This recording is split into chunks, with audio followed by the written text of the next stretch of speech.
Join me today as we pay tribute to one of America's favorite stars.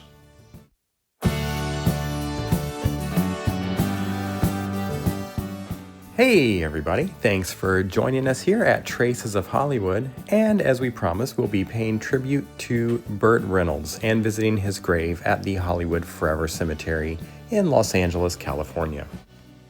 If you're a regular to this channel, you'll know that I like to keep the biographies and the fluff to a minimum and just get right to the topic of the video, in this case, visiting Burt's grave.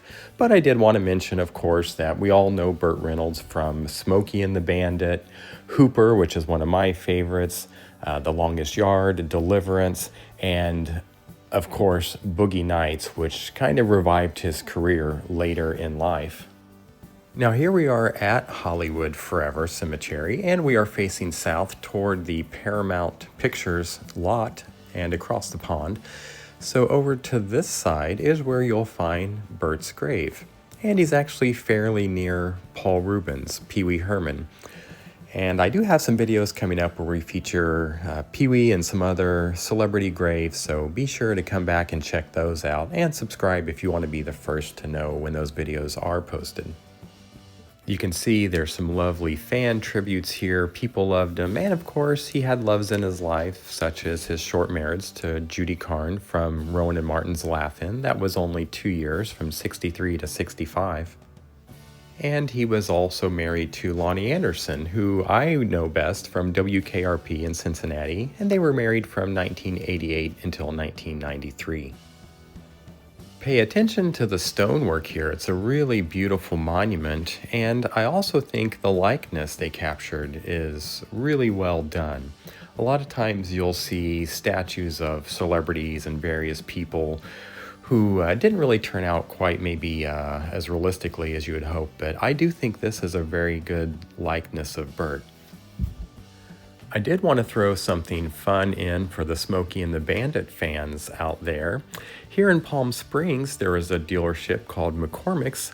They also hold auctions, and they had a replica of the '78 Trans Am from Smokey and the Bandit. It's not an exact replica because the one in the movie, of course, had T-tops.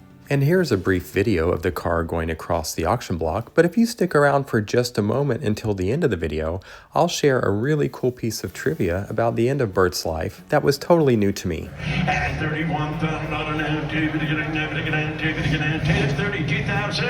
at $35,000, to get all done. Anybody else? $32,000 or 16? At 34,000, 35,000, at 35,000, $5 now, at 36,500, we're gonna say Sally Fields is not more in the car. If you've made it this far, I wanted to share one other bit of interesting trivia, that right when Burt Reynolds passed away, he was actually preparing for his role in Quentin Tarantino's Once Upon a Time in Hollywood.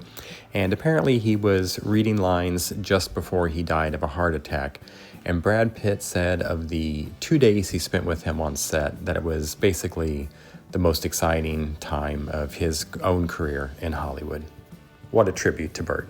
Rest in peace.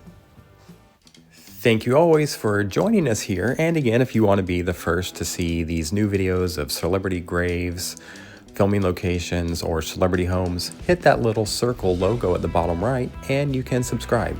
Thanks a lot. I'll see you on the next one.